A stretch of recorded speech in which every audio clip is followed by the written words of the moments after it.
起係和應人民日報嘅呢一個嘅輿論機器。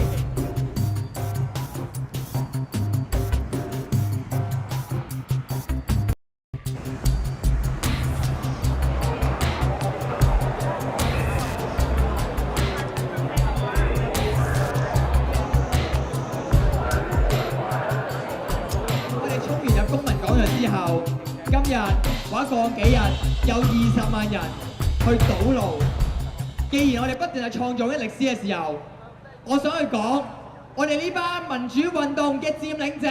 就係尋找緊整場運動嘅曙光。我相信最後一定有轉機，因為路係人行出嚟嘅，好唔好啊